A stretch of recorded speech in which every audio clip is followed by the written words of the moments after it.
Hello guys, तर स्वागत आहे तुमचं आपल्या या यूट्यूब चॅनलवरती. मित्रांनो, चॅनलवर नवीन असाल तर चॅनलला सबस्क्राईब नक्की करा आणि अशाच नवनवीन अपडेट्स पाहत राहा.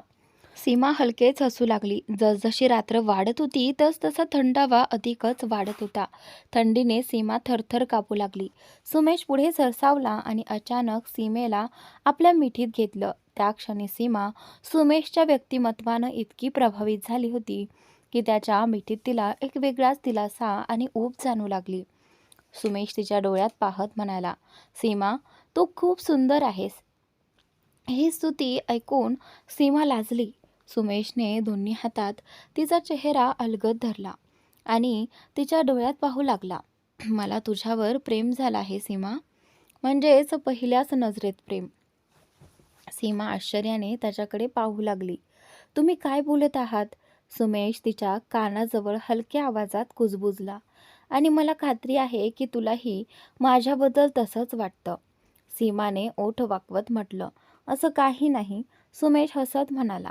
जर तसं नसतं तर तू मला इतक्या जवळ येऊ दिलं नसतंस.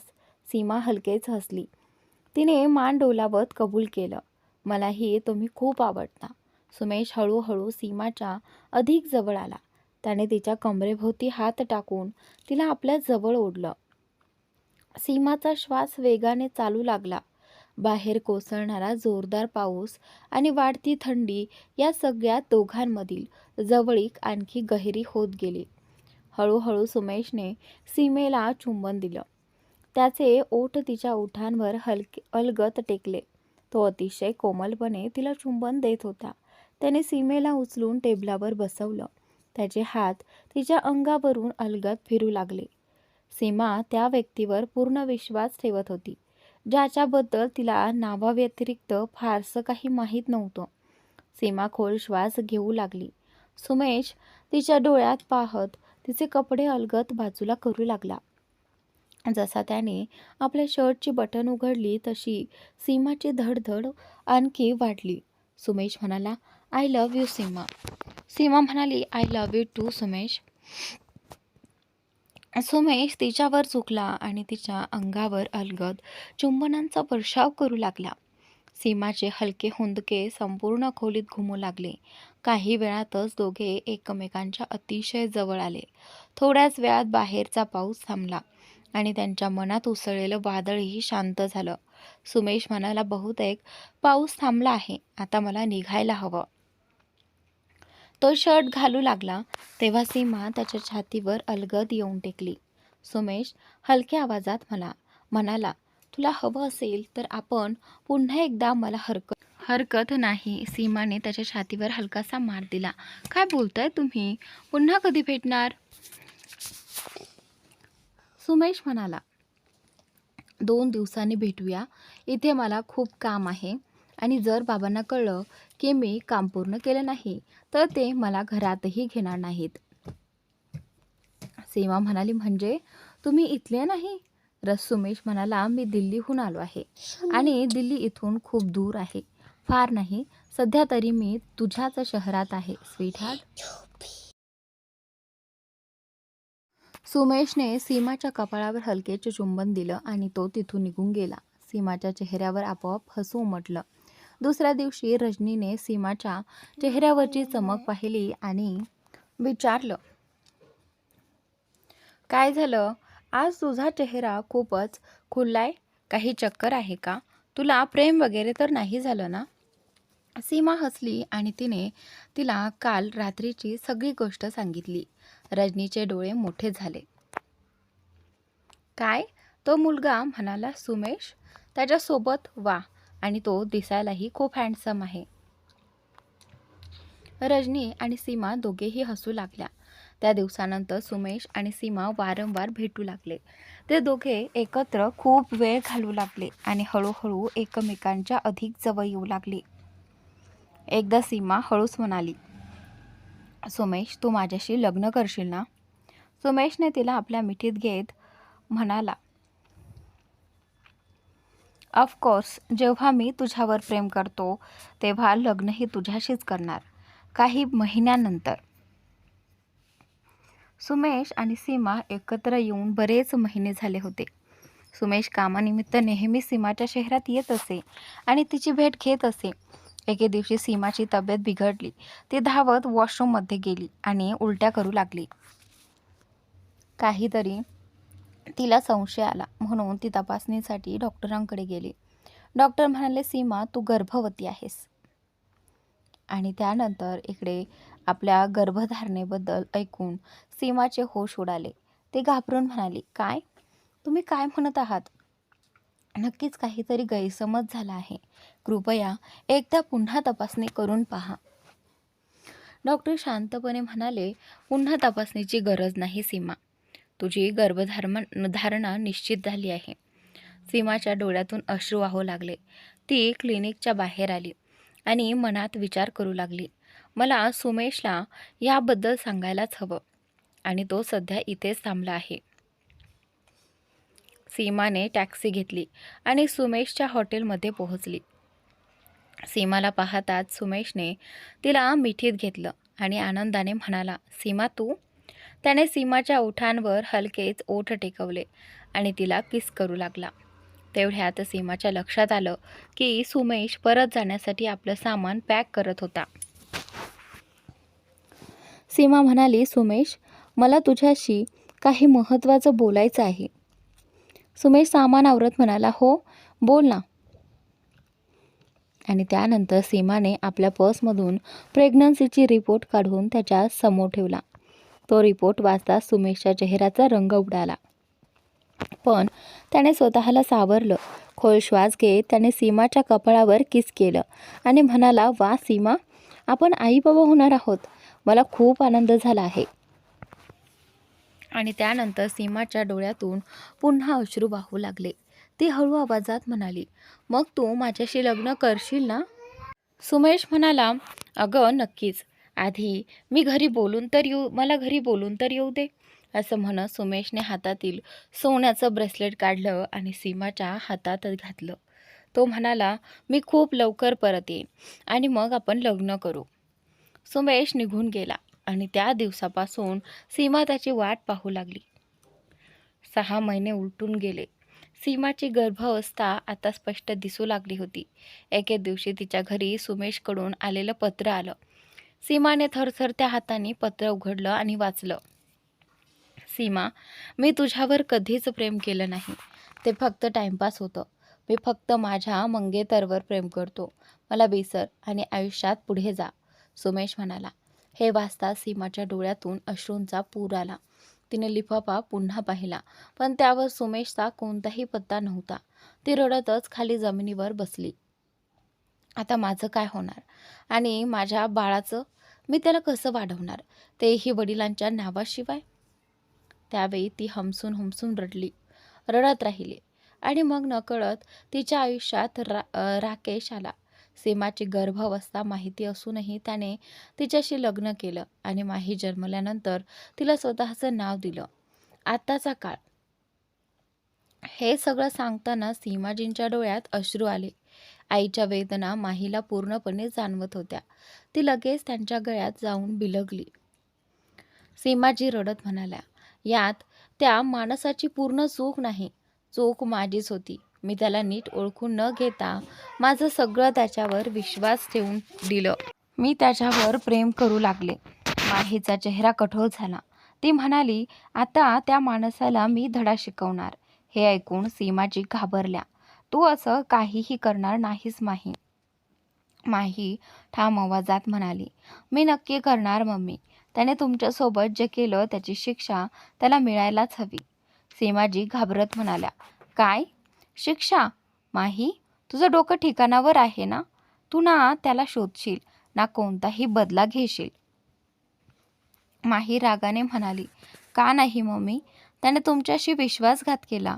मी माही पुढे काही बोलण्याआधीच सीमाजींनी तिचा हात धरला आणि आपल्या डोक्यावर ठेवत म्हणाल्या, तुला माझी शपथ आहे, तू काहीही करणार नाहीस, समजलं?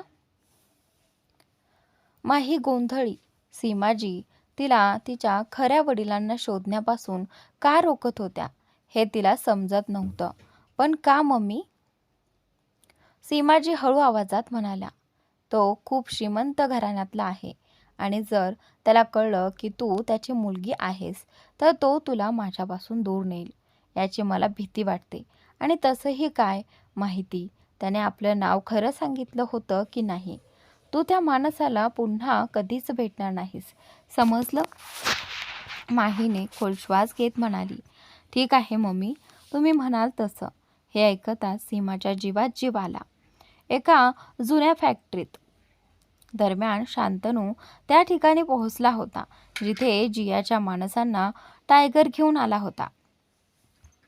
शांतनूला पाहताच टायगर त्याच्याकडे आला. टायगर म्हणाला, सॉरी सर, तुम्हाला अशा रीतीने इथे बोलावलं. शांतनू म्हणाला, ते दोघं काही बोलले का? टायगरने उत्तर दिलं, सर, त्या दोघांना जियाने पाठवलं नव्हतं. शांतनू आश्चर्याने टायगरकडे पाहत म्हणाला, काय मग? टायगर म्हणाला, त्यांनी सांगितलं की एक मुलगी होती, तिने चेहऱ्यावर मास्क घातला होता, त्यामुळे ते तिला ओळखत नाहीत. त्या मुलीने कॅशमध्ये पैसे दिले आणि माही मॅडमचा फोटो दिला. शांतनूने फोटोवर नजर टाकली. हा प्रकार त्याला माहीच्या मागील किडनॅपिंगसारखाच वाटू लागला. तो पुटपुटला, कुठे हे काम अरूचं तर नाही ना? शांतनूने फोटो घट्ट पकडत म्हटलं, मला त्या दोघांना भेटायचं आहे. टायगर म्हणाला, या सर. शांतनू टायगरच्या मागे चालत फॅक्टरीच्या आत गेला जिथे ते दोघे बांधलेले होते. त्याने शांतनूकडे पाहिलं आणि घाबरले. शांतनू कडक आवाजात म्हणाला, आता तुम्ही दोघं फक्त खरं बोलणार, नाही तर तुम्हाला जिवंत ठेवणं मला अवघड नाही. एक गार्ड घाबरत म्हणाला, साहेब, आम्हाला या कामासाठी खूप पैसे दिले होते. शांतनू म्हणाला, हे काम तुम्हाला कोणी दिलं? गार्ड म्हणाला, साहेब, आम्ही त्या बाईला ओळखत नाहीत. तिने आम्हाला मॅमला हर्ट करायला. इतक्या शांतनूने त्याच्या तोंडावर जोरदार चापट मारली आणि दुसऱ्यालाही. दोघांचे कॉलर पकडत तो गुरगुरला, तुम्हाला कदाचित कल्पना नाही तुम्ही काय केलं आहे. तुम्ही माहीला नाही, मला दुखावलं आहे. गार्ड थरथरत म्हणाला, आमच्याकडून खूप मोठी चूक झाली साहेब. इतके पैसे एकदम पाहून आमचं डोकंच फिरलं. आम्हाला माफ करा. शांतनू त्यांच्या डोळ्यात पाहत थंड आवाजात म्हणाला, मी तुम्हाला डबल पैसे देईन, पण त्यासाठी तुम्हा दोघांना मरावं लागेल. त्याची धमकी ऐकताच दोघांच्या चेहऱ्याचा रंग उडाला. साहेब, असं म्हणू नका. शांतनू हलकेच हसला. का? काय झालं? आता पैसे नको आहेत? त्यासाठी तर तुम्ही काहीही करायला तयार होता. असं म्हणत त्याने दोघांना पुन्हा प्रत्येकी एक फटका दिला. आम्हाला माफ करा साहेब. आम्हाला जे काही माहिती होतं ते सगळं आम्ही सांगितलं. आम्ही वचन देतो पुढे असं काम करणार नाही. शांतनू रागाने म्हणाला, त्या दिवशी तुम्ही माहीला हात लावला आणि त्याच दिवशी तुमचं नशीब ठरलं होतं. याला काहीही माफी नाही आणि त्या बाईपर्यंत हा मेसेज पोहोचणंही गरजेचं आहे. तिच्यासोबत पुढे काय होणार आहे? शांतनूने टायगरकडे पाहत आदेश दिला, या दोघांना जबर मार द्या, पण ते मरता कामा नये. अरूवर लक्ष ठेवा. मला वाटतं या सगळ्यामागे तीच आहे. तिचे कॉल रेकॉर्ड्स, बँक अकाउंट आणि प्रत्येक हालचालींवर नजर ठेवा. टायगर म्हणाला, ठीक आहे सर. शांतनूचं अपार्टमेंट. माही घरी परत आली होती. तिच्या डोळ्यात अजूनही अश्रू होते. थोड्याच वेळात शांतनू खोलीत आला. तो तिच्या शेजारी बसला आणि इथे माहीला त्याने आपल्या मिठीत घेतलं. आता रडणं थांबव, मी आलोय ना. माहीने डोकं शांतनूच्या छातीवरती टेकवलं आणि तिला थोडासा दिलासा दिला. मी आता रडणार नाही. शांतनू म्हणाला, तू ठीक आहेस ना? त्यावेळी माहीने मान हलवली, पण तिचे अश्रू अजूनही थांबत नव्हते. शांतनू म्हणाला, तू तर म्हणाली होतीस की आता मी रडणार नाही. माही म्हणाली, बस. अशीच थोडी इमोशनल झाले. आणि तसंही जेव्हा तुम्ही. शांतनू जवळ आला की माहीला नेहमीच बरं वाटायचं. शांतनूने तिच्या डोळ्यात पाहत विचारलं, तू माझी स्तुती करत आहेस का? माही हसत हळूच मान हलवते. कारण तुमच्यासारखा चांगला माणूस दुसरा कुणीच असू शकत नाही. शांतनू म्हणाला, तू राकेशच्या अंत्यसंस्काराबद्दल चिंतित आहेस का? ते सगळं व्यवस्थित होईल. माही म्हणाली, मी मम्मीशी माझ्या खऱ्या वडिलांबद्दल बोलले होते. मग त्यांनी काय सांगितलं? माहीने शांतनूला सगळी गोष्ट सांगितली. शांतनूने खोल श्वास घेतला. माही ठाम आवाजात म्हणाली, आता या सगळ्या गोष्टीनंतर मला त्या माणसाबद्दल काहीही जाणून घ्यायचं नाही. शांतनू, तुम्हीही त्याच्याबद्दल काही शोध घेऊ नका. ठीक आहे, जसं तुला योग्य वाटेल तसं, शांतनू शांतपणे म्हणाला. माही पुन्हा म्हणाली, आणि त्या ब्रेसलेटचंही तुम्ही काहीतरी करा, मला ते नको आहे. शांतनू म्हणाला, काही दिवसात एक ऑक्शन आहे, आपण ते तिथे समाविष्ट करू, जसं तुम्हाला योग्य वाटेल. माहीने मान डोलावली. काही दिवसांनी सीमाजी आता बऱ्या झाल्या होत्या. माही हट्टाने म्हणाली, मम्मी, तुम्ही माझ्यासोबत राहा ना प्लीज. सीमाजींनी तिच्या गालावरती प्रेमाने हात फिरवत सांगितलं, बाळा, मला मिसेस परेरा यांचं कॅफे हाऊस सांभाळायचं आहे. आता त्या या जगात नाही तर ते कॅफे मला चालवावं लागेल. पण मम्मी, तुम्ही आताच बऱ्या झालात, थोडा वेळ तरी आमच्यासोबत राहा ना. सीमा शांतपणे म्हणाल्या, मला माझ्या घरी जाऊन राहायचं आहे आणि मी जे करायचं ठरवलं आहे ते मला करू दे माही. शांतनूने माहीकडे नजरेने इशारा केला. माहीने अनिच्छेने होकार दिला. शांतनूच्या ड्रायव्हरने सीमाजींना त्यांच्या घरी सोडलं. त्यांच्या गेल्यानंतर माही पुन्हा आपल्या कामात गुंतली. Rajnath fashion and designing. Mahi आपल्या डेस्कवर काम करत होती. अंतराने तिला डिझाईन्स कॅटलॉग करण्यास सांगितलं होतं. तेवढ्यात तिचा मोबाईल वाजला. स्क्रीनवर अंतराचं नाव चमकत होतं. माहीने फोन उचलला. हॅलो अंतरा. अंतरा म्हणाली, माही, तू माझ्या ऑफिसमध्ये येऊ शकशील का? आणि त्यानंतर, ठीक आहे अंतरा, मी थोड्याच वेळात येते, माही म्हणाली. माहीने आपला ड्रॉवर उघडून त्यात कॉन्फिडेन्शियल फाईल ठेवली आणि ड्रॉवर बंद केला. त्या फाईलमध्ये डिझाईन ड्राफ्ट्स होते. ती मनात विचार करत होती, अंतरा तिला नेमकं कशासाठी बोलवत असेल. पण तिला कल्पनाही नव्हती की कुणीतरी तिच्यावर सतत लक्ष ठेवून होतं. ती निघताच नमिता आपल्या डेस्कवरून उठली. तिने आजूबाजूला पाहिलं, कोणी तिला पाहत तर नाही ना. मग ती माहीच्या सीटवर जाऊन बसली आणि ड्रॉवरमधून डिझाईन्सचा फोल्डर बाहेर काढला. नमिता पुटपुटली, मला लवकर काम उरकायला हवं. तिने मोबाईल काढून एक एक डिझाईनचे फोटो काढायला सुरुवात केली. सगळे फोटो काढून झाल्यावर तिने फोल्डर पुन्हा जशास तसं ड्रॉवरमध्ये ठेवला. ती घाईघाईने उठली आणि अरुच्या केबिनमध्ये पोहोचली. अरू रागाने म्हणाली, नमिता, किती वेळा सांगितलं आहे केबिनचं दार नॉक करून या. नमिताने तिचा राग दुर्लक्षित करत सांगितलं, मॅम, काम झालं. अरुने आश्चर्याने विचारलं, काय, खरंच? नमिताने मोबाईल तिच्या समोर ठेवला. त्यात माहीच्या डिझाईन्सचे सगळे फोटो होते. अरू आनंदाने म्हणाली, पक्क हे फायनल डिझाईन्स आहेत. नमिता आत्मविश्वासाने म्हणाली, येस. अरूच्या ओठांवर समाधानाची स्मितरेषा उमटली. खूप छान काम केलंस नमिता.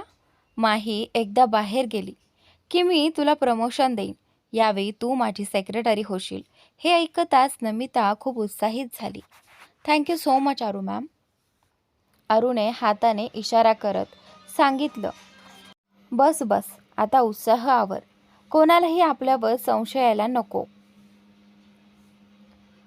जी मॅम, नमिता म्हणाली. माही आणि अंतरा यांच्यावर नजर ठेवून नमिता तिथून निघून गेली. अरुच्या ओठांवर हलकीशी स्मित उमटली. माही, आता पाहूया या संकटातून तू कशी बाहेर पडतेस, ती मनातच म्हणाली. त्यानंतर अरुने एक नंबर डायल केला. काही क्षणात समोरून फोन उचलला गेला. हॅलो, मी मिस स्नेहा शर्मा यांच्याशी बोलते आहे का? अरुने विचारलं. समोरून आवाज आला. हो, मी स्नेहा बोलते आहे. अरू म्हणाली, मी राजनाथ फॅशन अँड डिझायनिंगमधून अरू गुप्ता बोलते आहे. ओळखलं का? स्नेहा शर्मा फॅशनच्या दुनियेतलं एक मोठं नाव होतं आणि अरूची जुनी प्रतिस्पर्धीही. स्नेहा थंड आवाजात म्हणाली, माफ करा, मी तुम्हाला ओळखत नाही. मी ती फोन ठेवणार इतक्यात अरू पटकन म्हणाली, मी तुमच्याच फायद्याची गोष्ट करणार आहे. मी अनोळखी लोकांसोबत वेळ वाया घालत नाही. स्नेहा कोरडेपणाने म्हणाली. अरू शांतपणे म्हणाली, माझ्याकडे अंतराच्या लेटेस्ट डिझाईन्सची कलेक्शन आहे आणि ती अजून लॉन्चही झालेली नाही. स्नेहा दचकली. काय? मग भेटूया? अरूने पुन्हा विचारलं. क्षणभर विचार करून स्नेहा म्हणाली, ठीक आहे, भेटूया. अरूच्या चेहऱ्यावर विजयी स्मित उमटलं. तिच्या प्लॅनचं पहिलं पाऊल यशस्वी झालं होतं. काही दिवसांनी ऑफिसच्या कॅफे हाऊसमध्ये माही आणि अंतरा दोघी कॅफे हाऊसमध्ये बसल्या होत्या. येणाऱ्या लॉन्चबद्दल त्या खूप उत्साहित होत्या. अंतराची संपूर्ण टीम फॅशन शोच्या तयारीत गुंतली होती. अंतराने विचारलं, माही, तुझं काम कसं चाललंय? माहीने हातांची बोटं एकमेकात गुंतवत हलक्या आवाजात म्हटलं, मी खूप नर्वस आहे अंतरा. अंतराने तिचे हात हातात घेतले. माझ्या पहिल्या फॅशन शोच्या वेळी मलाही अगदी असंच वाटत होतं. आज तू आणि शांतनू माझ्यासोबत आहात आणि तू तर खूप टॅलेंटेड आहेस. माही हलकीशी हसली. इतकीही चांगली नाही मी. कधी कधी खूप वाईटही होऊ शकते. अंतरा खट्याळपणे म्हणाली, मग ती तुझी वाईट साईड लोकांना दाखवत का नाहीस? विशेष करून त्या जियाला. जर तिने शांतनू भाऊ तुला सोडून नेले तर? माहीने खोल श्वास घेतला. मला शांतनूवर पूर्ण विश्वास आहे. जिया माझं काहीही बिघडवू शकत नाही. शांतनू दुसऱ्या कुठल्याही स्त्रीकडे नजर उचलूनही पाहणार नाहीत. अंतरा मोठ्याने हसली. हा हा, तुझा हा ॲटिट्यूड मला खूप आवडला. माहीही हसू लागली. दोघी गप्पांमध्ये रमल्या होत्या. तेवढ्यात अंतराची टीम कॅफे हाऊसमध्ये धावत आली. अंतरा चकित होऊन म्हणाली, तुम्ही सगळे इथे काय करत आहात? तुम्हाला तर फॅशन शोचं काम करायचं आहे ना? टीममधील एका मुलीने टॅब टेबलावर ठेवला. अंतरा भुवया उंचावत म्हणाली, काय झालं? हे काय आहे? मुलगी घाईघाईने म्हणाली, मॅम, स्नेहा शर्माने आज एका फॅशन शोमध्ये नवीन डिझाईन्स लॉन्च केलेत, पण ते सगळे डिझाईन्स आपले आहेत. माही आणि अंतराच्या पायाखालची जमीन सरकली. अंतराने टॅब उचलला आणि व्हिडिओ पाहू लागली. स्नेहाचा प्रत्येक डिझाईन अंतराचाच होता. सगळे कॉस्ट्यूम तिच्याच डिझाईन्सवर आधारित होते. अंतराच्या डोळ्यात धक्का स्पष्ट दिसत होता. तिच्या हातातून टॅब सुटायच्या आत माहीने तो पटकन पकडला. व्हिडिओ पाहत माही पुटपुटली, हे हे कसं शक्य आहे? अंतरा रागाने माहीकडे वळली. तू बरोबर म्हणालीस माही, हे कसं शक्य आहे? फायनल ड्राफ्ट्स तूच पाहत होतीस, बरोबर ना? आणि ते अजय पाटीलकडेही तूच देणार होतीस. मग माझे डिझाईन्स माझ्या शत्रूकडे कसे पोहोचले? बोल माही. अंतराचा आरोप ऐकून माही स्तब्ध झाली. तिने अंतराचा हात धरला. अंतरा, तू काय बोलते आहेस? मला याबद्दल काहीच माहिती नाही. माही तितकीच शॉक झाली आहे जितकी तू. अंतराने तिच्याकडे संशयाने पाहिलं आणि तो नजरेचा भार माहीला सहन झाला नाही. अंतरा कठोर आवाजात म्हणाली, या गोष्टीचा मी शेवटपर्यंत तपास करणार. इन्व्हेस्टिगेशन करावीच लागेल. माही काही बोलणार इतक्यात अंतरा तिथून निघून गेली. माही तिथेच उभी राहिली. तिच्या डोक्यात हजारो प्रश्न घोंगावत होते. ती मनात म्हणाली, या सगळ्यामागे नेमकं कोण आहे? मला अंतराशी पुन्हा बोलायलाच हवं. माही ही कॅफे हाऊसच्या बाहेर निघाली. दुरून हे सगळं पाहणारी नमिता माही आणि अंतरामधील तणाव ओळखून हसली. तिच्या ओठांवर कपटी स्मित उमटलं आणि ती पटकन अरुच्या केबिनकडे निघाली. नमिता म्हणाली, मॅडम, आपलं काम झालंय. अंतरा आणि माहीच्या नात्यात फूट पडली आहे. आता माही लवकरच या ऑफिसमधूनही बाहेर जाईल. अरू नमिताकडे पाहून हलकेच हसली. आता पुढे काय करायचं ते मी पाहते. Good job Namita. दरम्यान माही अंतराच्या केबिनमध्ये पोहोचली. तिथे संपूर्ण टीम उभी होती. अंतरा चिंताग्रस्त आवाजात म्हणाली, काही दिवसात आपला फॅशन शो आहे आणि आपल्याजवळ सध्या एकही डिझाईन नाही. आता आपण फॅशन शोमध्ये काय करणार? सगळ्यांनी मान खाली घातली. एक मुलगी म्हणाली, आपल्याला मिस स्नेहा विरुद्ध कायदेशीर कारवाई करावी लागेल. तिने आपली डिझाईन्स चोरून स्वतःचे कॉस्ट्युम्स बनवले आहेत. तेवढ्यात कुणीतरी म्हणालं, पण सुरुवात माहीपासून व्हायला हवी. कदाचित ती स्नेहाशी मिळालेली असेल. अंतरा संतापून म्हणाली, ओ जस्ट शट अप. आता केस करण्याची वेळ नाही. फॅशन शो अगदी जवळ आलाय. मला सांगा, काम कसं होणार? तुमच्याकडे काही आयडिया आहे की नाही?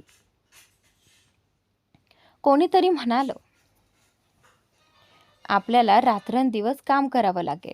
आपल्या हातात फक्त एक आठवडा आहे. दुसऱ्याने शंका व्यक्त केली, पण अजय, इतक्या कमी वेळात कॉस्ट्यूम तयार होऊ शकेल का? अंतरा चिडून म्हणाली, सगळे बाहेर जा. सगळे एकामागोमाग बाहेर गेले, पण माही तिथेच उभी राहिली. अंतरा तिच्याकडे पाहत म्हणाली, मी सगळ्यांना बाहेर जायला सांगितलं. मग तू अजून इथे का उभी आहेस? माही थोडी अडखळत म्हणाली, अंतरा प्लीज, एकदा माझं ऐकून घे. माही, आता मला तुझ्याशी बोलायचं नाही. माही शांतपणे म्हणाली, मला माहिती आहे तू माझ्यावर संशय घेत आहेस, पण मी असं काही केलं नाही. मी स्नेहाला ओळखतही नाही. ती कोण आहे तेही मला अजिबात माहीत नाही. अंतरा काही बोलण्याआधीच माही पुढे म्हणाली, मी इथे तुझ्याकडे उपाय घेऊन आले आहे. अंतराने खोल श्वास घेतला. आपल्याकडे एकच मार्ग आहे.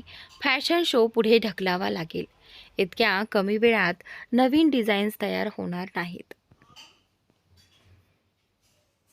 माही घाबरून म्हणाली, नाही अंतरा, आपण फॅशन शो पुढे ढकलू शकत नाही. कंपनीचं खूप नुकसान होईल आणि कदाचित तुझ्या हातून हा प्रोजेक्टही जाईल. एकदा माझा ऐक. अंतरा म्हणाली, बोल. माही म्हणाली, तू माझ्या डिझाईन केलेल्या ड्रेसचा वापर कर. हे ऐकून अंतराचे डोळे विस्फारले. ती अडखळत म्हणाली, काय? तुझे डिझाईन्स? कधीच नाही. तो तुझं स्वप्न प्रोजेक्ट आहे माही. तू ते शूटसाठी वापरणार आहेस. मी ते तुझ्याकडून कसे घेऊ? माहीने अंतराचा हात धरला. अंतरा, माझा ऐक. माझ्यासमोर अजून हजारो संधी येतील, पण आता हा फॅशन शो खूप महत्त्वाचा आहे. माही, मी ही या प्रोजेक्टचा भाग आहे आणि तुझी असिस्टंट आहे, त्यामुळे तुला मदत करणं माझं कर्तव्य आहे. अंतरा अजूनही साशंक होती.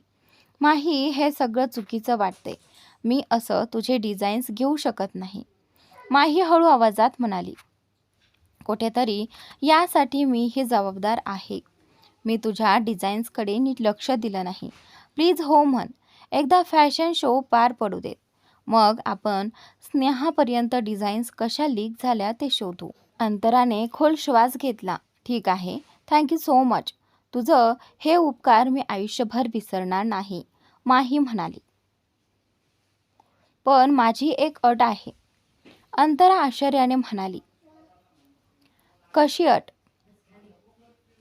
माही हलकेच हसली. मी अजूनही तुझी असिस्टंटच राहील.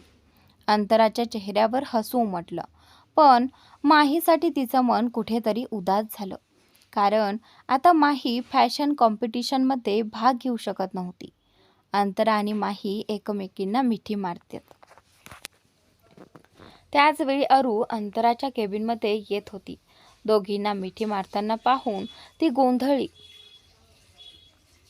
ती मनात म्हणाली, काहीतरी गडबड झाली आहे असं वाटतंय. अंतराची नजर तिच्यावर पडली. अरूजी, तुम्ही इथे? आणि त्यावेळी अरू अडखळत म्हणाली, मी ऐकलं होतं की डिझाईन्स लीक झाल्या म्हणूनच विचारायला आले होते, पण इथे तर सगळं ठीक दिसतंय. अंतरा शांतपणे म्हणाली, आरुजी, काही ड्राफ्ट्स चोरीला गेले होते, पण ते फायनल डिझाईन्स नव्हते. अरू तिचं बोलणं ऐकून थोडी आश्चर्यचकित झाली. काय? ही तर खूप चांगली बातमी आहे. अंतरा म्हणाली, असं काही प्रॉब्लेमच नाही, काळजी करू नका, सगळं काही कंट्रोलमध्ये आहे. पण डिझाईन्स लीक होण्याच्या प्रकरणाची आपण नंतर चौकशी करू. अरू मनातल्या मनात संतापली होती. तिला नमिताला जोरदार चापट मारावी असं वाटत होतं. मूर्ख मुलगी, सगळं बिघडवून ठेवलंय. हिला एक कामही नीट जमत नाही. तिने स्वतःला सावरत म्हटलं, ही तर खूप चांगली गोष्ट आहे की फायनल डिझाईन्स सुरक्षित आहेत. तुम्हाला माझी गरज पडली तर नक्की कळवा. इतकं बोलून अरू पटकन तिथून निघून गेली.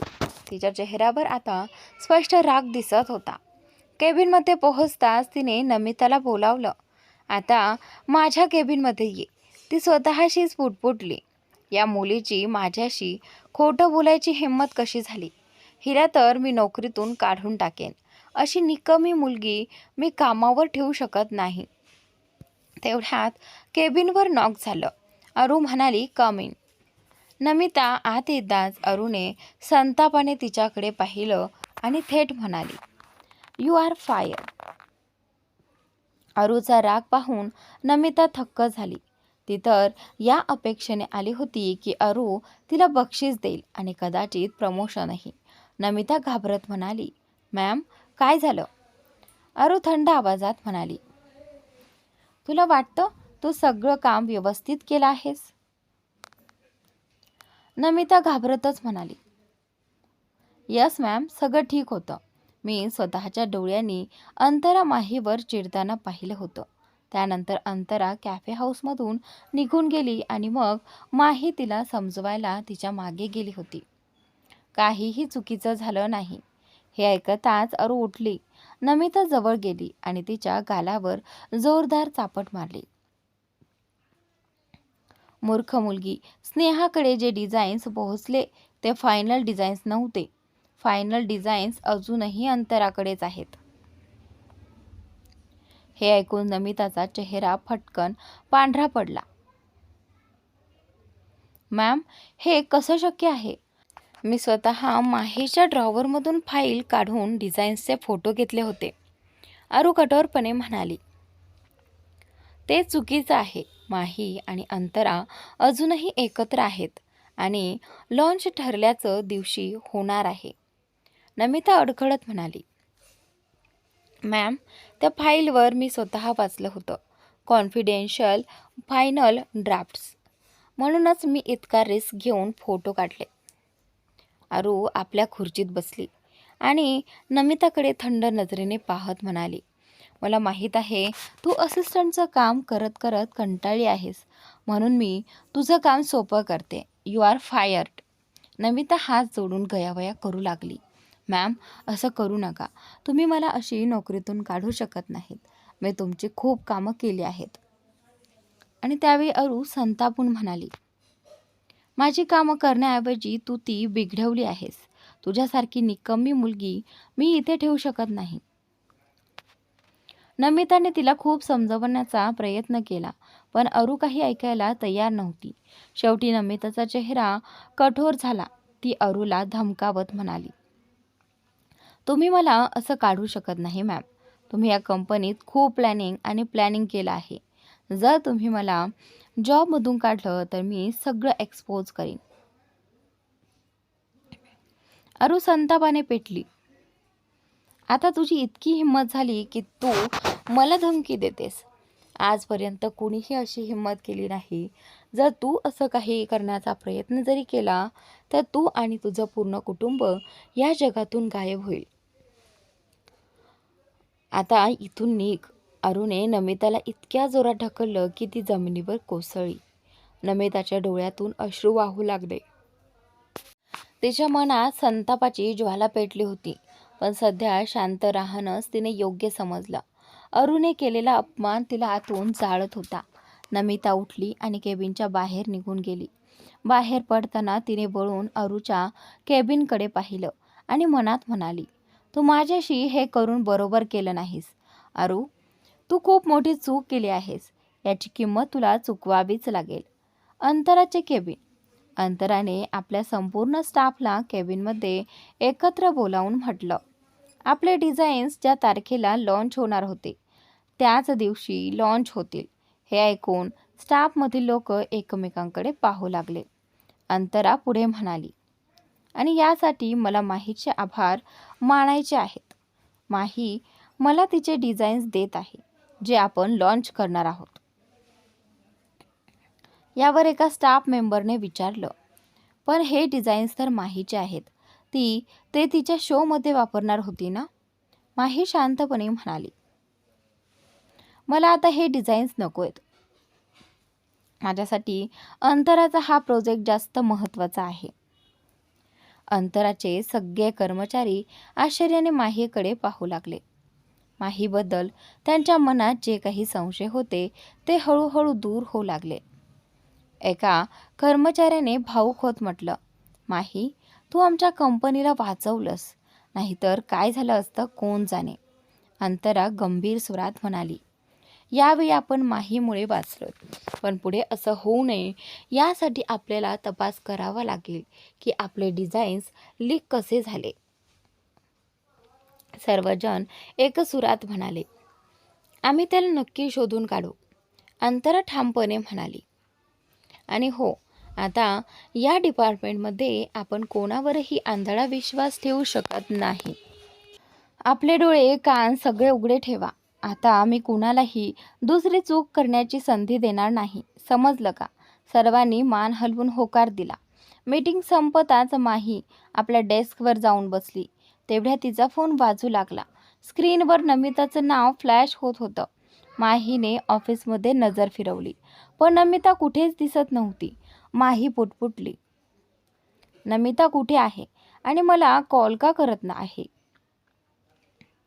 तरीही तिने फोन उचलला आणि त्यानंतर हॅलो, नमिता म्हणाली. माही, लगेच ऑफिस जवळच्या कॅफे हाऊसमध्ये येऊन मला भेट. माहीने आश्चर्याने विचारलं, का? काय झालं? आणि तिथेच का?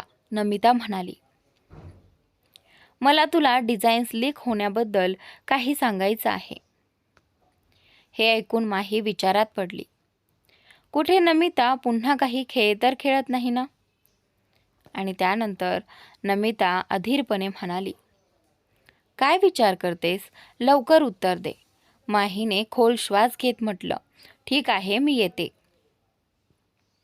शांतनूचे ऑफिस.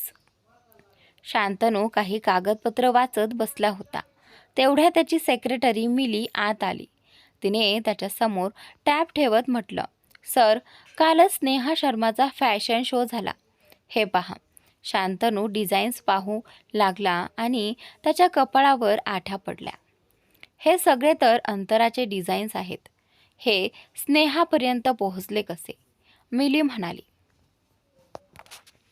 सर, थोड्याच वेळापूर्वी अंतरा मॅमने मीटिंग घेतली.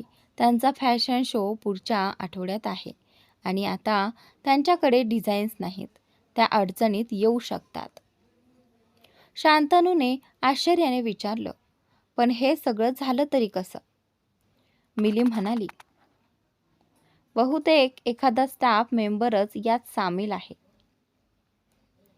शांतनू विचारात पडला. तो अंतराच्या संपूर्ण स्टाफला ओळखत होता. सगळे अनेक वर्षांपासून तिच्यासोबत काम करत होते. त्यांच्यावर संशय घेणं त्याला व्यर्थ वाटत होतं. शांतनूने मोबाईल उचलून टायगरला फोन लावला. जी सर, टायगरचा आवाज आला. शांतनू ठामपणे म्हणाला, या सगळ्यामागे कोण आहे ते शोधून काढ. आणि हो, मिस नेहा शर्मा विरुद्ध लीगल ॲक्शनची तयारी सुरू कर. मी तिला या फॅशन इंडस्ट्रीतून बाहेर फेकून देईन. काम संपल्यानंतर माही थेट त्या रेस्टॉरंटमध्ये पोहोचली जिथे नमिताने तिला बोलावलं होतं. तिने आजूबाजूला नजर टाकली, पण नमिता कुठेच दिसली नाही. माही पुटपुटली, नमिता अजून आली नाही. जर तिला भेटायचंच नव्हतं तर मला इथे का बोलावलं? कुठे ती माझ्याशी काही गेम तर खेळत नाही ना? तरीही माही तिथून जायला तयार नव्हती. तिने एक रिकामी टेबल पाहून तिथे बसली. कॉफी ऑर्डर करून ती नमिताची वाट पाहू लागली. थोड्याच वेळात कॉफी पीत असताना तिची नजर एका मुलीकडे गेली जी तिच्याच टेबलकडे येत होती. नमिताला ओळखायला तिला वेळ लागला नाही. नमिताने वेषांतर केले होते, तरीही माहीने तिला ओळखलं. नमिता तिच्या टेबलजवळ येऊन उभी राहिली. माहीने भुवया उंचावत विचारलं, नमिता, हा कसला वेश केलायस? नमिता काहीही न बोलता तिच्या समोर येऊन बसली. माहीने सरळ प्रश्न केला, तू मला इथे का बोलावलं आहेस? नमिता काही बोलण्याआधीच माहीने आपल्या मोबाईलचा व्हॉइस रेकॉर्डर सुरू केला, जेणेकरून ती नमिताचे बोलणे रेकॉर्ड करू शकेल. नमिताने घसा खाकरला आणि अगदी सामान्य आवाजात म्हणाली, मला माहिती आहे की डिझाईन्स कोणी लीक केले आहेत. माही आश्चर्याने नमिताकडे पाहू लागली. ऑफिसमध्ये नमिताने तिच्याशी कधीच अशा आवाजात बोललं नव्हतं. माहीचे करिअर उद्ध्वस्त करण्यासाठी नमिताने कोणतीही कसर ठेवली नव्हती आणि आज तीच तिची मदत करायला आली होती. माही म्हणाली, पण मी तुझ्या कोणत्याही गोष्टीवर विश्वास का ठेवू? काय माहिती, नेहमीसारखाच तुझा काही प्लॅन असेल. नमिताने मान खाली घातली. तिने खोल श्वास घेतला आणि म्हणाली, माझ्यावर विश्वास ठेव माही. आज मी कोणताही खेळ खेळत नाही. मी खरंच गंभीर आहे. खूप उशीर होण्याआधी मला सत्य सांगायलाच हवं. माही तिच्याकडे बारीकाईने पाहत होती. नमिता खरं बोलते की नाही हे ती ओळखण्याचा प्रयत्न करत होती. नमिता पुढे म्हणाली, मला माहिती आहे की आजवर मी तुझ्याशी जे काही केले त्यानंतर माझ्यावर विश्वास ठेवणं कठीण आहे. पण मला खरंच माहिती आहे की डिझाईन्स कोणी लीक केलं. माहीने लगेच प्रश्न केला, जर असंच होतं तर तू आधी का नाही सांगितलं? कमीत कमी आपण डिझाईन्स चोरी होण्यापासून वाचवू शकलो असतो. आणि आता अचानक का बोलतेस? नमिताच्या डोळ्यात पाणी तरळलं. ती हळू आवाजात म्हणाली, मला आता माझ्या चुकीची शिक्षा मिळाली आहे. मी खूप मोठी चूक केली. मला तिचे आदेश मानायलाच नको होते. हे ऐकून माही दचकली. ती अडखळत म्हणाली, काय? म्हणजे डिझाईन्स तूच चोरी केलीस? आणि त्यानंतर नमिताचा आवाज घशातच अडकला. तिने हलकेच मान डोलावली. तिच्या आवाजात प्रचंड पश्चाताप होता. हो, मला तुझ्याबद्दल खूप जळफळाट होत होता. त्यामुळे मी आंधळी झाले होते. काही महिन्यातच तू प्रियाची फेवरेट बनलीस. रॉनी सरही तुला पसंत करू लागले होते. मला वाटत होतं की मला मिळायला हवं होतं ते ओळख तुला मिळते. मी मूर्ख होते. माझं डोकंच फिरलं होतं आणि आज त्याची किंमत मी मोजते. म्हणूनच मी अरू मॅडमच्या कानात तुझ्या विरुद्ध बहर घालायला सुरुवात केली की तू रॉनी सरच्या जवळ जाण्याचा प्रयत्न करतेस. त्यांनी माझ्यावर विश्वास ठेवला आणि तुला कंपनीतून काढण्यासाठी प्लॅन्स बनवायला सुरुवात केली. त्यात मी त्यांना साथ दिली. माही अवाक होऊन नमिताचे बोलणे ऐकत होती. तिला या सगळ्या गोष्टी आधीच माहिती होत्या, पण नमिताच्या तोंडून ऐकताना तिला जबर धक्का बसला. नमिता पुढे म्हणाली, आरू तुला पूर्णपणे बर्बाद करू इच्छिते. तिनेच मला डिझाईन्स सोडण्यास सांगितलं, जेणेकरून अंतरा आणि तिचा प्रोजेक्ट थांबेल. त्यानंतर तुला नोकरीतून आणि रॉनी सरच्या आयुष्यातून काढणं सोपं झालं असतं. माहीने भुवया उंचावत विचारलं. मग आता मला हे सगळं का सांगतेस? तू तर अरू मॅडमच्या बाजूने होतीस ना? नमिताने मान हलवली. हो, मी तिच्याच बाजूने होते, पण ती बाई फक्त स्वतःचा विचार करते. मी तिच्या सांगण्यावरून सगळं केलं आणि आज मला नोकरीतून काढताना तिने क्षणभरही माझा विचार केला नाही. माही दचकली. काय? तिने तुला नोकरीतून काढलं? नमिताने होकारार्थी मान हलवली. माहीला हे ऐकून किंचित समाधान मिळालं. नमिताने माहीसाठी खोदलेला खड्डा ती स्वतःच त्यात पडली होती. नमिता कटू हसत म्हणाली, त्या बाईसाठी मी फक्त एक कठपुतली आहे जी तिचे आदेश पाळत होती. माही शांतपणे म्हणाली, पण आता तुला माझ्याकडून काय हवं आहे नमिता? नमिता दात ओठात चावत म्हणाली, बदला. मला हवंय की तू तिला धडा शिकव. तिने तुझं करिअर उद्ध्वस्त करण्यासाठी काहीही बाकी ठेवलं नाही. इतकंच नाही तर तिने तुझं अपहरण करण्यासाठी गुंडांनाही पैसे दिले होते. माहीच्या चेहऱ्याचा रंग उडाला. काय? अरू मॅडमने माझं किडनॅपिंग करून घेतलं? तर नमिता म्हणाली, हो. माहीच्या डोळ्यांसमोर तो भयानक प्रसंग तरळून गेला. तिचं अपहरण, तिला दिलेलं नशेचं औषध आणि तिचे फोटो काढण्याचा प्रयत्न. त्यावेळी शांतनू वेळेवर पोहोचला नसता तर काय झालं असतं कोण जाणे. माहीच्या डोळ्यात अश्रू दाटले. तिने नमिताचा हात घट्ट पकडला. प्लीज, तुला याबद्दल जे काही माहिती आहे ते सगळं मला सांग. नमिता हळू आवाजात म्हणाली, मला फारसं काही माहीत नाही. फक्त इतकंच आठवतं, अरुणेच मला सांगितलं होतं की तिने गुंडांकडून तुझं अपहरण करवून घेतलंय, पण पोलीस वेळेवर पोहोचले आणि तुला वाचवलं. माहीने थरथरत्या हातांनी तोंड झाकलं. नमिताच्या शब्दांवर विश्वास ठेवणं तिच्यासाठी अत्यंत कठीण होतं. माहीने विचारलं, आता तुला माझ्याकडून काय हवं आहे? नमिताने घाबरलेल्या आवाजात उत्तर दिलं, आता सगळं तुला कळलं आहे आणि सगळं तुझ्या हातात आहे. त्या बाईला धडा शिकव, पण प्लीज यात मला ओढू नकोस. माझे मम्मी पापा अरू गुप्ता यांच्या कुटुंबात काम करतात आणि ते खूप प्रभावशाली व मोठे लोक आहेत. ती बाई काहीही करू शकते. असं म्हणत नमिताने माही समोर हात जोडले. माहीने मान हलवत म्हटलं, ठीक आहे. तुझं नाव कुठेही येऊ देणार नाही, पण तू मला पुन्हा त्रास देणार नाहीस. नमिता निराशपणे म्हणाली, मी तुला कसा त्रास देणार? आता तर माझी नोकरीही गेली आहे. माही थोडी संशयाने म्हणाली, पण तरीही मी तुझ्यावर विश्वास कसा ठेवू? आजवर मला त्रास देण्यात तू काहीच कमी ठेवली नाहीस. काय माहिती उद्या पुन्हा मला त्रास द्यायला आलीस तर? हे ऐकून नमिताला राग आला. ती चिडून म्हणाली, तू किती एहसान फरामोश आहेस. माही, मला थँक्स म्हणण्याऐवजी उलट मला सुनावते आहेस.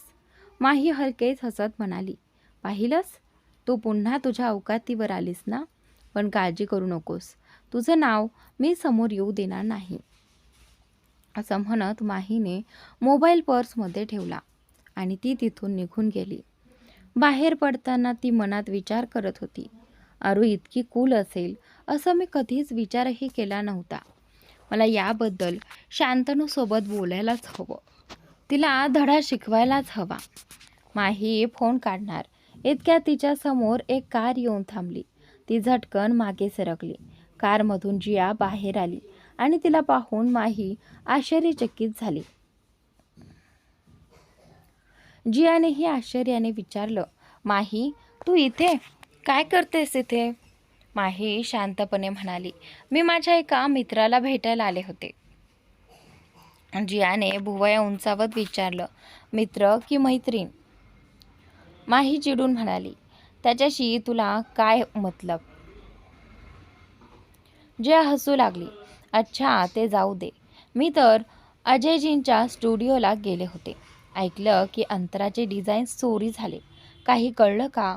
कोणी केलं? कसं झालं? माही म्हणाली, नाही, अजून आम्ही सगळं तपासत आहोत.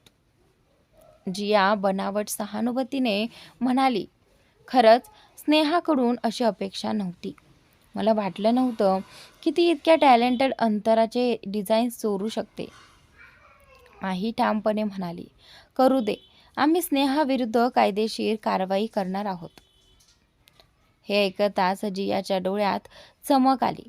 तिला माहिती होतं, शांतनू आपल्या बहिणीला फसवणाऱ्याला कधीच माफ करणार नाही आणि त्यामुळे स्नेहा नावाची प्रतिस्पर्धी तिच्या मार्गातून दूर होईल. जिया म्हणाली, खूप छान कराल. चल माही, मी तुला घरी सोडते.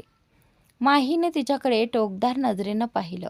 जिया तिच्यासोबत अपार्टमेंटपर्यंत जाऊन शांतनूला भेटण्याचा बहाणा शोधते आहे हे तिला नीट समजलं आहे. माही थंडपणे म्हणाली, माझी कॅब आली आहे, बाय. माही कॅबमध्ये बसून निघून गेली. तिच्या जाण्यानंतर जिया फुटफुटली, तुला तर मी धडा शिकवूनच सोडेन.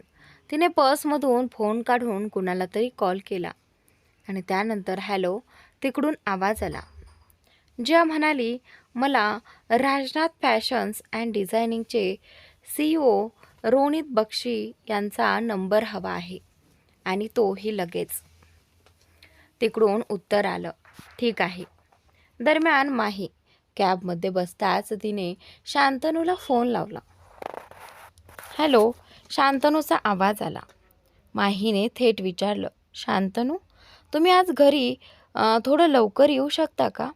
तिच्या आवाजातील काळजी शांतनूला लगेच जाणवली. तो चिंतेने म्हणाला, काय झालं माहिका? सगळं ठीक आहे ना? माही म्हणाली, मला तुम्हाला काही महत्त्वाचं सांगायचं आहे. शांतनू म्हणाला, मी लवकर घरी येतो. आणि हो, त्या स्नेहा शर्माविरुद्ध आपण कायदेशीर कारवाईही करणार आहोत. तिला सगळीकडून ब्लॅकलिस्ट केलं जाईल. माही थोडी आनंदाने म्हणाली, ही तर खूप चांगली बातमी आहे. तिने जे केलं ते अजिबात बरोबर नाही.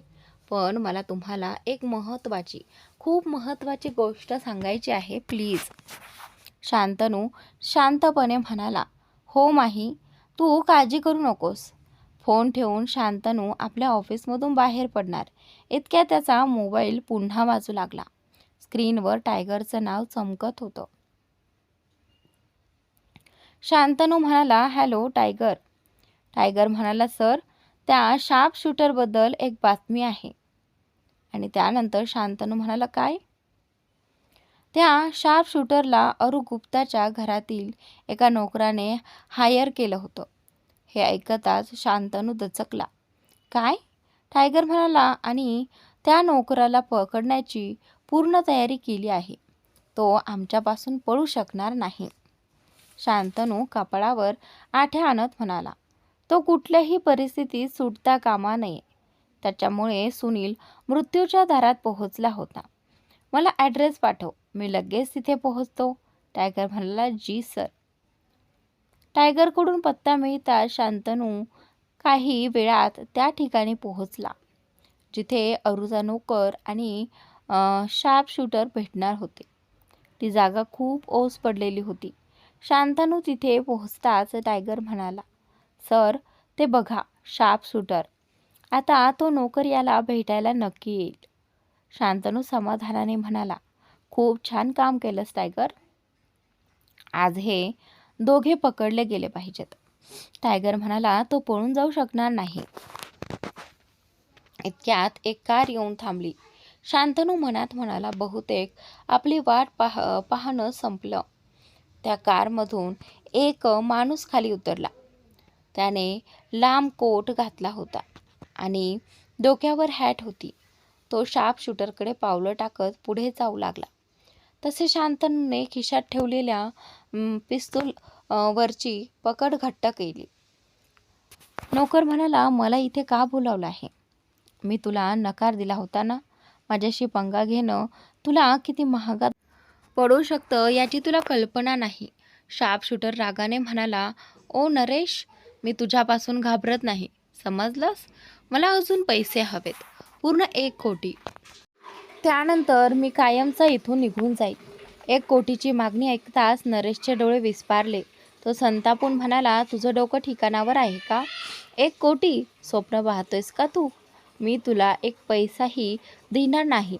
शार्पशूटर म्हणाला, ठीक आहे. मी पकडला गेलो तर तूही अडकशील. तसंही त्या शांतनू जयस्वालचे माणसं माझ्या मागे लागले आहेत. नरेश म्हणाला, तू मला अशा प्रकारे ब्लॅकमेल करू शकत नाहीस. गेल्या 2 महिन्यात मी तुला खूप पैसे दिलेत. शार्पशूटर म्हणाला, ठीक आहे. मग मी तुला आणि तुझ्या त्या मॅडमला एक्सपोज करून टाकेन. शार्पशूटर तिथून निघायला वळला. इतक्यात नरेशने त्याच्या पाठीकडे पिस्तूल रोखत म्हटलं, तू इथून जिवंत जाऊ शकणार नाहीस. शार्पशूटर जागच्या जागी थांबला. हे पाहता शांतनू टायगरला म्हणाला, ही परिस्थिती लगेच नियंत्रणात आण. या दोघांपैकी कोणीही मरायला नको. शार्पशूटर काही करण्याआधीच टायगर आणि त्याच्या माणसांनी दोघांनाही घेरलं. शार्पशूटर आणि नरेश दोघेही घाबरले. शार्पशूटर ओरडला, मला याने त्या गँग लीडरला मारण्यासाठी पैसे दिले होते. त्या गँगशी माझी काहीही वैर नव्हती. मी खरं बोलतोय. जायस्वाल साहेब, मला जाऊ द्या. टायगरने नरेशचा कॉलर पकडला. शांतनूने त्याच्या ओठात जोरात चापड मारत विचारलं, तुमची त्या गँगशी काय दुश्मनी होती आणि त्या गँग लीडरला का मारायचं होतं? माहीच्या किडनॅपिंगमध्येही तुमचा हात आहे का? बोला. नरेश धैर्य एकवटत म्हणाला, तुम्हाला यात इतकी रस का आहे? तो एक गुन्हेगार होता. शांतनू थंड आवाजात म्हणाला, कारण हे सगळं माझ्या बायको माहीच्या किडनॅपिंगशी जोडलेलं आहे. आणि यात माझा असिस्टंट सुनील इतका गंभीर आहे की जखमी झालाय की तो मृत्यूच्या उंबरठ्यावर पोहोचला होता. तुझ्या माणसाने त्याला गोळी मारली होती. तुम्ही सगळे आता जेलमध्ये चक्की पिसाल. नरेश म्हणाला, हे सगळं मीच करून घेतलं. गुप्ता कुटुंबाचा यात काहीही संबंध नव्हता. शांतनू भुवया उंचावत म्हणाला, मी तर गुप्ता कुटुंबाचं नावच घेतलं नव्हतं. नरेशचा चेहरा पटकन पांढरा पडला, पण पुढच्या क्षणी त्याने सगळ्यांना जोरात ढकललं आणि पिस्तूल शांतनूकडे रोखत गुरगुरला, आता माझ्यासोबत तूही मरशील. शांतनूकडेच शांतनू आणि बाकी सगळे क्षणभर थांबले. टायगरने नरेशकडे नजर टाकली. त्याचं लक्ष अजूनही शांतनूकडेच होतं. टायगरने जोरात हात मारून नरेशच्या हातातील पिस्तूल खाली पाडलं आणि त्या झटापटीत नरेशचा मृत्यू झाला. शूटर घाबरत म्हणाला, साहेब, मला माफ करा. मी हा व्यवसाय सोडून कायमचा इथून खूप दूर निघून जाईन. शांतनू रागाने म्हणाला, तुझ्या नशिबाचा निर्णय घेणारा मी कोण? तू माझ्या असिस्टंट सुनीलवर गोळी झाडली, ज्याला तू ओळखतही नव्हतास. त्याचा तुझ्याशी किंवा गुप्ता कुटुंबाशी काहीही संबंध नव्हता. तुझ्यामुळे त्याचा जीवही जाऊ शकला असता. आता तुझ्याबद्दल काय करायचं ते सुनीलच ठरवेल. हे ऐकून शूटर अधिकच घाबरला. तो मनात विचार करू लागला, कदाचित तो मला माफ करेल. मला कोणत्याही निरपराध माणसाला इजा करायची नव्हती. इतक्या शांतनूला मागून कोणीतरी येत असल्याची चाहूल लागली. तो वळून पाहतो तर सुनीलला पाहून तो दचकला. सुनील, तू तर तुझ्या घरी तुझ्या शहरात होतास ना, मग इथे कसा? शांतनूने सुनीलला मिठी मारली. सुनील म्हणाला, मी ठीक आहे सर. टायगर मध्येच बोलला, सर, सुनीलच या सगळ्याची माहिती गोळा करत होता. काय झालं, कसं झालं ते हे ऐकून शांतनू खूपच आश्चर्यचकित झाला आणि मला वाटलं तू आराम करत आहेस.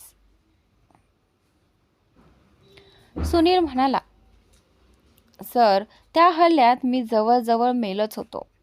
बरा झाल्यावर मी गप्प कसा बसलो असतो? ज्याने माझ्यावर गोळी झाडली त्याचा शोध मला घ्यायचाच होता. चौकशी करताना मला कळलं की या शूटरचा संबंध गुप्ता मॅन्शनमधील नरेशशी आहे आणि त्यांचा थेट संपर्क अरू गुप्ताशी होता. मला खात्री आहे की या सगळ्यामागे अरू गुप्ताच मास्टर माइंड आहे, पण नरेश मेल्यामुळे आपण त्याला प्रश्न विचारू शकलो नाही. शांतनूने शूटरकडे इशारा करत म्हटलं, पण हा तर जिवंत आहे. हा सगळं सांगेल. शूटर घाबरत म्हणाला, सर, मला काहीच माहिती नाही. मला जे सांगितलं तेच मी केलं. कृपया मला जाऊ द्या. सुनील ठामपणे म्हणाला, आता तुला आम्ही जाऊ देणार नाही. तुझ्यामुळे मी मृत्यूच्या दारात पोहोचलो होतो. तुला शिक्षा मिळणारच. याला घेऊन जा आणि पोलिसांच्या हवाली करा. माणसं त्या शूटरला ओढत तिथून घेऊन गेली. टायगर शांतनु जवळ आला आणि हळू आवाजात म्हणाला, सर, 1 आठवड्यापूर्वी अरू गुप्ता एका कॅफेमध्ये स्नेहा शर्मा सोबत दिसली होती. टायगरने मोबाईल काढून त्यातील फोटो शांतनूला दाखवला. बहुतेक अंतरा मॅमचे डिझाईन्स हिनेच लीक केले असावेत. शांतनू त्या दोघींचा फोटो पाहत होता. तेवढ्यात त्याला आठवलं, माहीने त्याला लवकर घरी यायला सांगितलं होतं. टायगर, मी घरी जातोय. तू इथलं बाकी सगळं पाहून घे. आणि सुनील, तू स्वतःची काळजी घे, शांतनू म्हणाला. सुनील हसत म्हणाला, थँक्स सर, मी उद्या सकाळीच ड्युटी जॉईन करतो. शांतनूने हलकसं स्मित केलं आणि तिथून निघून गेला. शांतनू अपार्टमेंटमध्ये पोहोचला आणि माहीला शोधू लागला. ती तिच्या ऑफिसमध्ये नव्हती, ना किचनमध्ये ना बेडरूममध्ये. शांतनूचं हृदय धडधडू लागलं. माही कुठे गेली? अचानक त्याची नजर बाल्कनीकडे गेली, जिथे माही उभी होती, शांतनूच्या जीवात जीव आला. माही त्याला पाहताच म्हणाली, अरे, तुम्ही आलात? मी किती वेळ तुमची वाट पाहत होते. शांतनूने तिच्या कपाळावर चुंबन घेत म्हणाला, थोडं महत्त्वाचं काम आलं होतं, तेच करून आलो. माही गंभीरपणे म्हणाली, शांतनू, मला तुम्हाला खूप महत्त्वाची गोष्ट सांगायची आहे. मला कळलं आहे की डिझाईन्स कोणी लीक केला, आणि मला हेही कळलं आहे की मला बर्बाद करण्यासाठी कोण इतकं उतावीळ आहे. शांतनू आश्चर्याने म्हणाला, कोण आहे माही का? आणि त्यावेळी माहीने खोल श्वास घेत म्हणाली, अरू गुप्ता. हे नाव ऐकून शांतनू दचकला. काही अंशी त्यालाही याची कल्पना आली होती. माही पुढे म्हणाली, अरूने नेहमी मला नुकसान पोहोचवण्याचा प्रयत्न केला, कारण तिने माझं आणि रोनित सरांचं नातं चुकीचं समजलं. ती सतत योजना आखत राहिली आणि तिने माझं अपहरणही करून घेतलं. थांबा, मी तुम्हाला काही दाखवते. माही शांतनूला तिथेच सोडून गेली. परत आली तेव्हा तिच्या हातात मोबाईल होता. ती म्हणाली, आज मी नमिताला भेटले. तिने सगळं कबूल केलं. तिने रेकॉर्डिंग सुरू करून फोन शांतनूच्या हातात दिला. नमिताचा आवाज ऐकून शांतनू चकित झाला. मोबाईल घट्ट पकडत तो म्हणाला, म्हणजे या सगळ्यामागे अरू गुप्ता आहे. माही म्हणाली, मलाही खूप धक्का बसला. ती इतकी धोकादायक असेल असं मी कधीच विचार केला नव्हता. तुम्हाला आठवतं का, स्पोर्ट्स क्लबमध्ये एक माणूस माझ्या मागे लागला होता. त्यालाही अरूनेच लावलं होतं. नमिता आणि अरू यांची बोलणी मी स्वतः ऐकली होती. शांतनूने माहीचा हात हातात घेतला. मग तू मला हे सगळं आधी का नाही सांगितलं? मी आधीच अरूला धडा शिकवला असता. माहीने त्याच्या छातीवर डोकं ठेवत हलक्या आवाजात म्हटलं, मी तुम्हाला माझ्या अडचणींमध्ये ओढू इच्छित नव्हते. मला वाटलं होतं ती फक्त ऑफिसमध्येच मला त्रास देईल. शांतनू ठामपणे म्हणाला, माही, आता पुढे जे काही होईल ते तू मला सांगणार. काहीही लपवायचं नाही. माहीने मान हलवून होकार दिला. शांतनू पुढे म्हणाला, आणि ती अरू, तिला याची किंमत चुकवावीच लागेल. नमिताचं कबुली जवाब घेऊन तू खूप मोठं काम केलं आहेस. शांतनूने माहीला जवळ ओढलं आणि तिच्या ओठांवर हलकं चुंबन दिलं. माहीनेही त्याच्या गळ्यात हात घातले. त्या क्षणी शांतनूला जाणवत होतं की माहीला त्याच्या प्रेमाची खूप गरज आहे. काही क्षणांनी माही त्याच्यापासून अलग झाली आणि म्हणाली, सध्या तरी मी अंतराला माझे फॅशन शोचे डिझाईन्स दिले आहेत. हे ऐकून शांतनू दचकला. काय? तर मित्रांनो, शांतनू पुढे माहीशी काय बोलणार हे पुढील भागात तुम्हाला नक्की पाहायला मिळेल. पुढील भाग नक्की पहा आणि चॅनलला सबस्क्राईब नक्की करा.